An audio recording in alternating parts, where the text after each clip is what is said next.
Hi everyone, hope you guys are all having a great day today. In today's video, I'm going to cover BlackBerry Stock because I want to cover the Q1 earnings that they had on June 24th, go over the conference call plus the numbers, and then as well as the shareholders meeting on this June 25th, and then towards the end of the video also go over the share price in terms of technicals as well on the graphs. First, because everybody I'm assuming went through the numbers, but I'll still go over the numbers in the midway of this video where I'm going to do a year-over-year comparison, quarter-over-quarter comparison, outlook, all that stuff, etc. But I want to go over the conference call first, then shareholders meeting, then go through the numbers, then the technicals.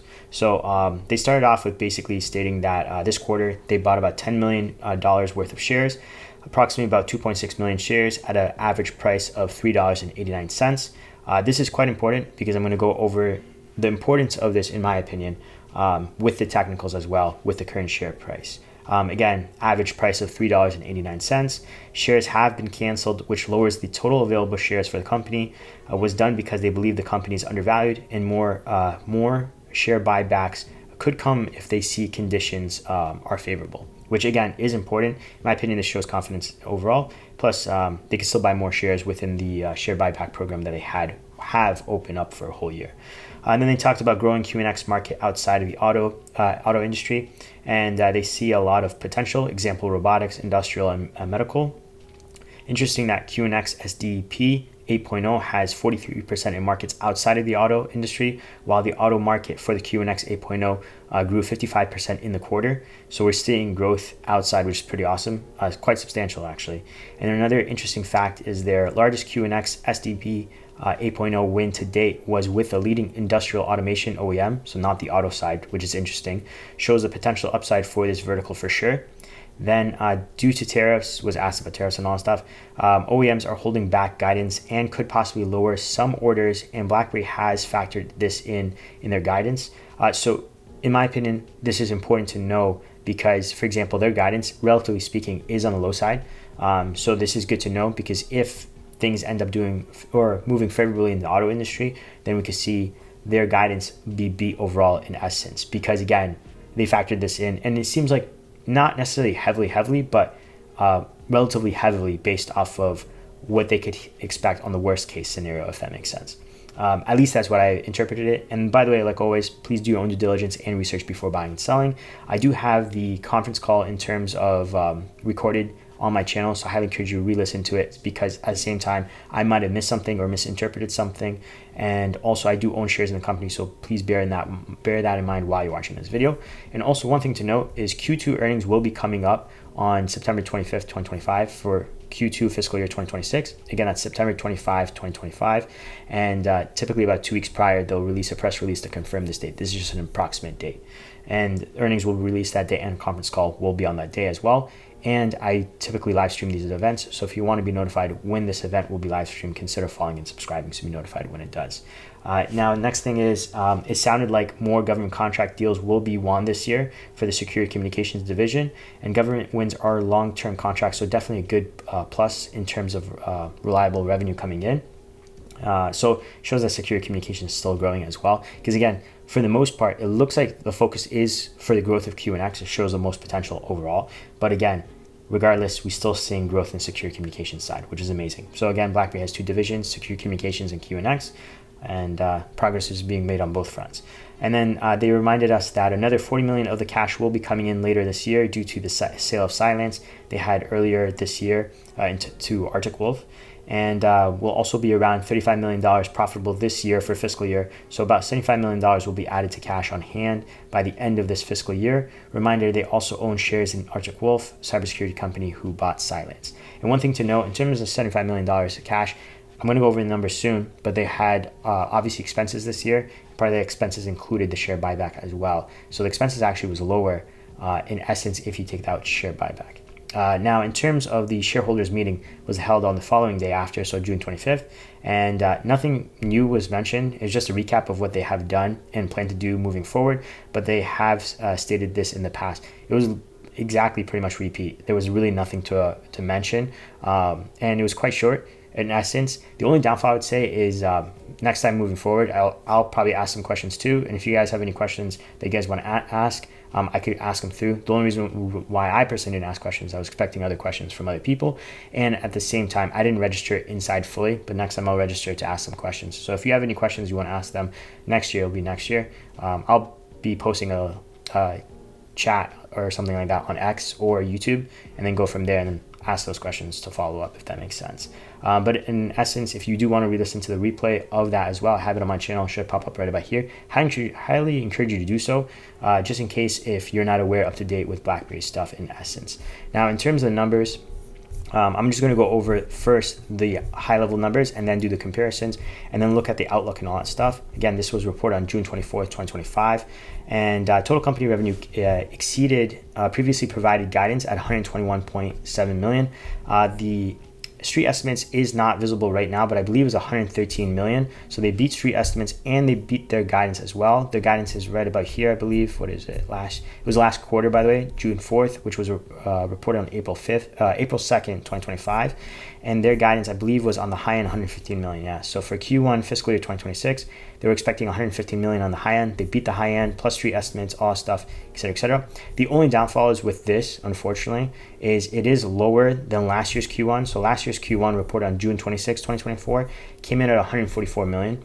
But at the same time, this quarter, arguably so, is actually more positive than last quarter or last year's same quarter, because last year's same quarter, their loss was reported about, I think, in the 30 millions, if I'm not mistaken, give or take. And then this quarter was actually in the positive. So yeah, 34 million, right? Ended on May 31st, 2024, $34 million in losses, right? And then if you look at this year's Q1, again, June 24th, 2025, they reported about, where is it, right about here? I believe it was a positive of 2.9 or something like that. No, that's not, yeah, that's the one. May 31st, 2025 ended on, and then it's $4.9 million. So even though they made more revenue last year, same quarter, it is quite favorable in the fact that they made more money versus losing money in the same quarter, right? And then mind you, again, they bought shares during this time. So it's actually, in essence, really, really well, a favorable quarter, if that makes sense. Now, we break down the quarter even more, and then I'm going to go to forecast and then the technicals at the end as well. Next part is they had total company gross margin was 74% and non-GAAP gross margin was 75%. QNX revenue beat guidance and delivered 8% year-over-year growth to 57.5 million. QNX gross margin and adjusted gross margin was 81%. QNX adjusted EBITDA beat previously provided guidance at 12.7 million or 22% of revenue. So in terms of breakdown for the QNX, and also if you want to look at the previous quarter for the revenue, I know I'm jumping a little bit all over the place, but in case you're curious about that quarter over quarter, again, this business is quite cyclical, so the comparison quarter over quarter is kind of difficult, but previous quarter was 141.7 million. So unfortunately, you have quarter over quarter decline and year over year decline, but again, it all depends, cyclical / at the same time, last year, same quarter, it wasn't profitable. So it's a give and take a little bit. At the end of the day, we do want to see revenue growth. We want to see higher profits, but it's basically the new team doing well, but it takes some time to stabilize. And they've, in my opinion, have stabilized, but we still need to see that revenue ramp up and basically keeping as much profit as possible, right? But we'll see. In time, we'll tell.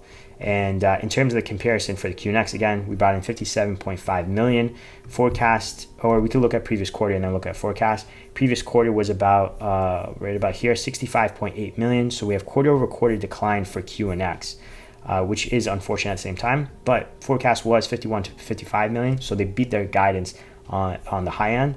And then previous year's Q1, so quarter over quarter comparison for QNX, should be a beat based off of what they stated. And it's right about here, cybersecurity, 53 million. So they beat last year's Q1. Previously used to be called IoT division, now it's QNX division. And last year they had 53 million versus this year's 57.5 million. So we see year over year growth, quarter over quarter decline for QNX. And then for secure communications, which used to be the cybersecurity division, it came in, again, this has a silence portion removed from it, right? Because silence revenue used to come in, but now it's still silence. That portion of revenue no longer comes in. And we have secure communications revenue exceeded previously provided guidance at 59.5 million. Secure communications adjusted gross margin increased by 6% points sequentially and 4 percentage points year over year. to 70%. Secure Communications ARR remained stable, relatively flat sequentially at 209 million. Secure Communications DBNR decreased by 1% point to 92%. Secure Communications adjusted EBITDA exceeded previously provided guidance at $9.6 million. Now, if we look at the forecast, they projected about 54 million on the high end, and 54 million on the high end, while they got basically 59.5. So they beat their forecast or outlook, which is awesome.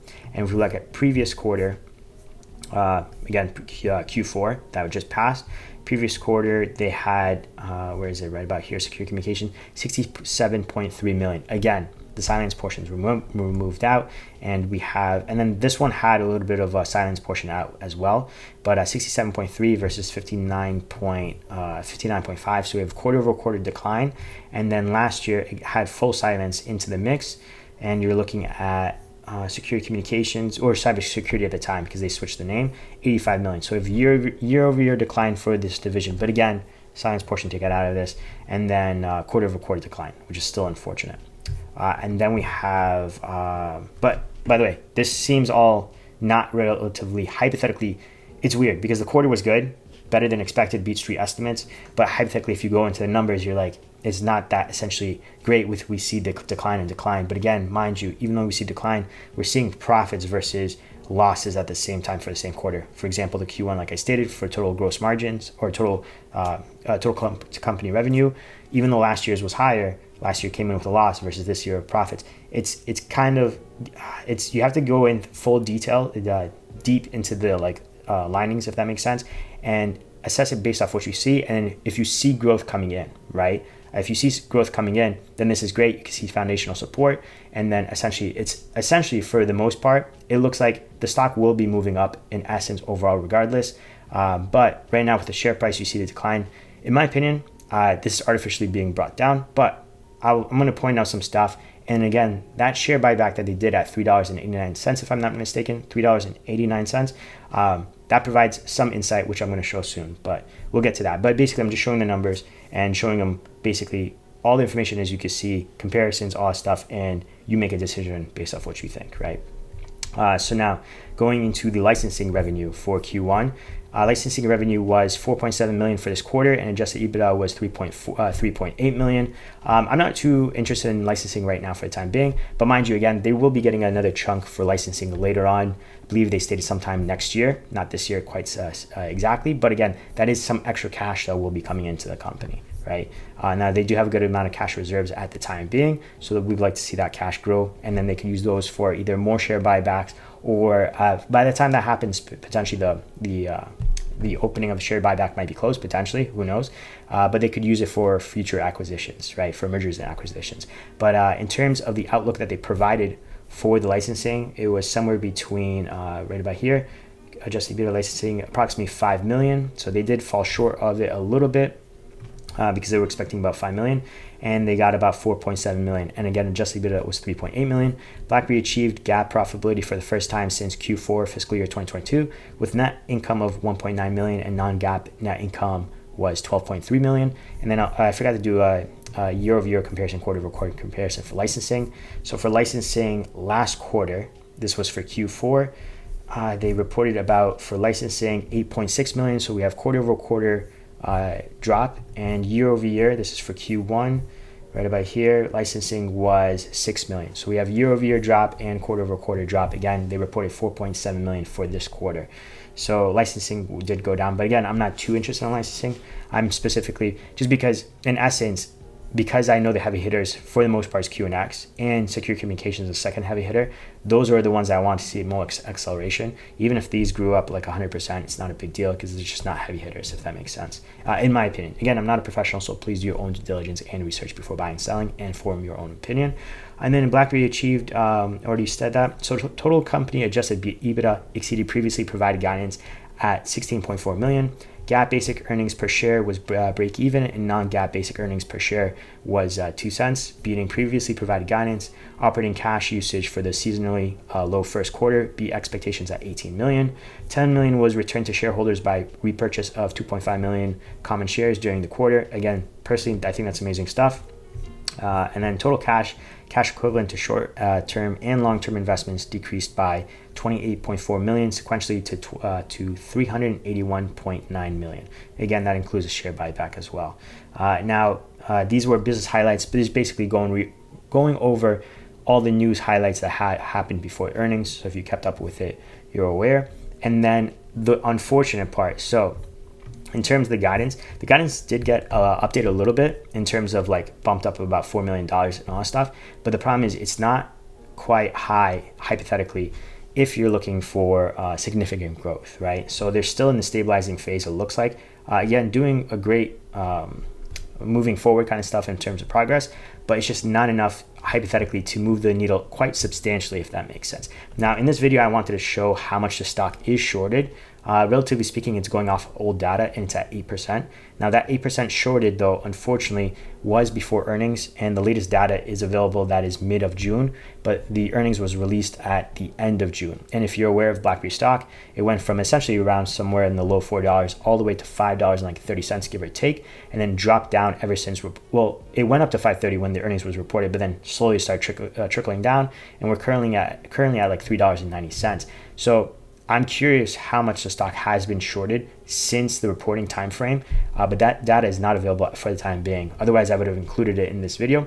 It might have been important, might not have been important. If we've seen a massive uptick, you could, in my opinion, form the opinion that essentially has been not necessarily manipulated, but essentially it's artificially pulled down. That's basically what I wanted to say, because that, depending on how many shorts positions dropped it, that could justify the drop, right? Anything could have happened, but I don't think these numbers were horrendous to a point that the stock would get pulled down like that. Again, when the earnings did get released, the share price did go up to $5.30. So the earnings was favorable. So in my opinion, the only thing that could bring down the share price would have been, for the most part, artificially pulled down, in my opinion. Again, I do own shares in the company, so please do that. Keep that in mind while you're watching this video, right? So for Q2, in terms of forecast, I'm going to go over forecast, but as we get closer to Q2, I'll do comparisons, street estimates, all that stuff, et cetera, et cetera. But the guidance that they provided, again, you want to see higher revenue growth, and that's not necessarily provided quite much, like so much here, right? So total BlackBerry revenue for Q2 fiscal year 2026, which will be reported on September 25th, 2025, is expected between 115 to 125 million. QNX revenue 55 to 60 million. Secure communications revenue 54 to 59 million. Licensing revenue approximately 6 million. QNX segment adjusted EBITDA 10 to 13 million for QNX segment adjusted EBITDA. Secure communications segment adjusted EBITDA for $3 to $6 million.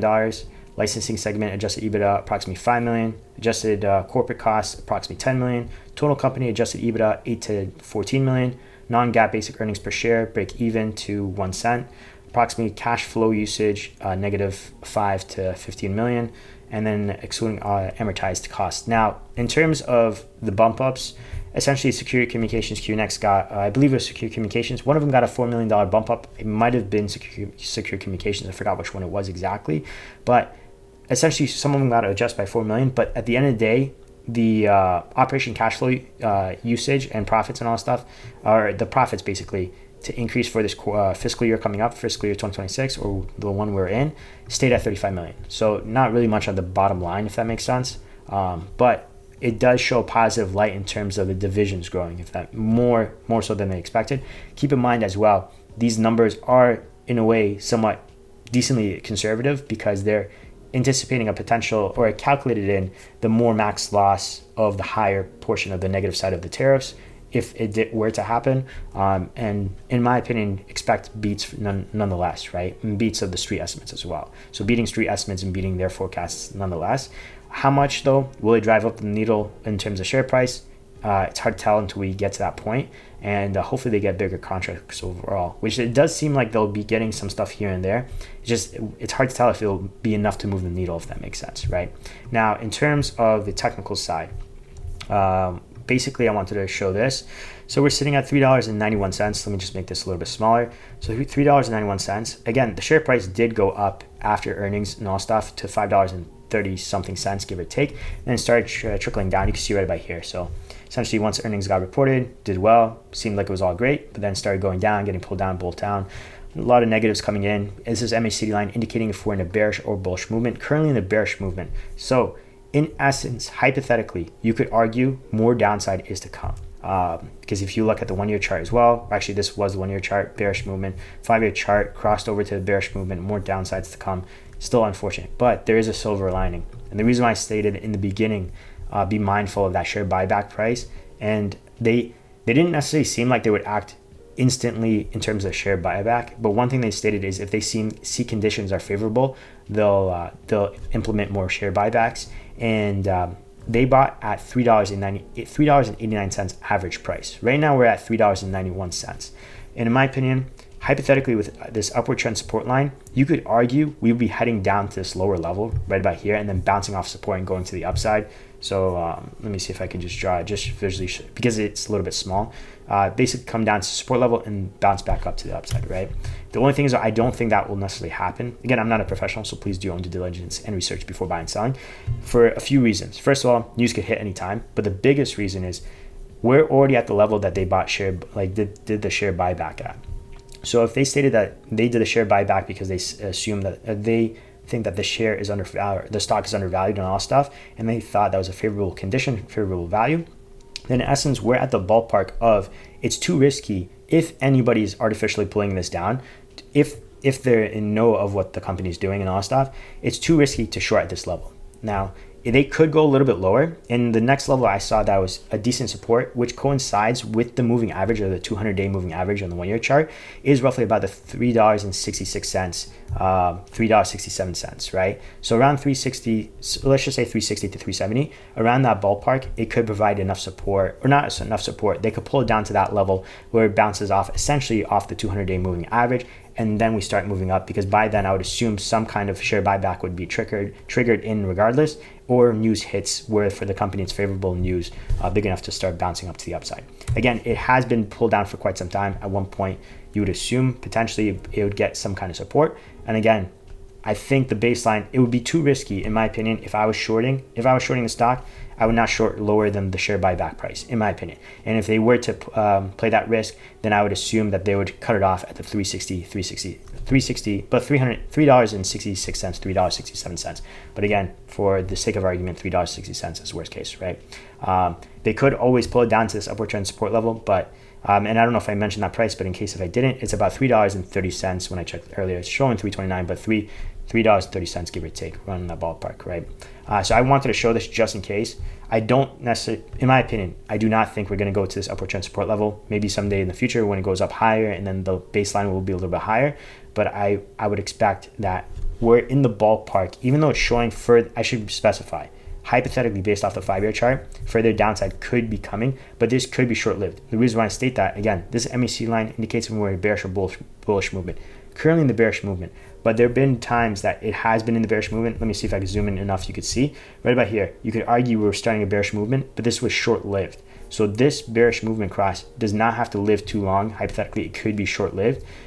In essence, that levels that I mentioned with the 1 year chart, and in my opinion, it's too risky. It depends on what the risk tolerance is for the shorts are, but I just personally would think it would be a little too risky, because the reason I'm saying risky is there's not much you could profit past what they did their share buybacks, and if they buy shares back at the level they previously bought, then essentially it's going to go up and you won't really profit much. So I don't know why you would risk it at that level, if that makes sense. But again, depends on if they pay attention or not, and then decide to short even more. And then hypothetically, it doesn't take too much to pull the stock, like in terms of manipulating the stock, it doesn't take too much given its market cap and everything. It's still quite a bit, but it's not crazy amounts of capital, if that makes sense. But that's basically it for today's video. Thanks again for watching. Appreciate it. Hopefully you liked it. If you did, consider dropping a like. It does help out the channel, so thank you so much for that. I do appreciate it. If you want to be notified when I do live stream the events that are happening in the future, or more information on BlackBerry Stock, consider following it and subscribing so you'll be notified when I do. And then I know I said this in the past, but at one point I will be doing a day trading challenge in the future. So if you're interested in that, consider following and subscribing as well. I'm going to start with like small milestones and then just grow from there. But yeah, thanks again for watching. Take care. God bless and peace.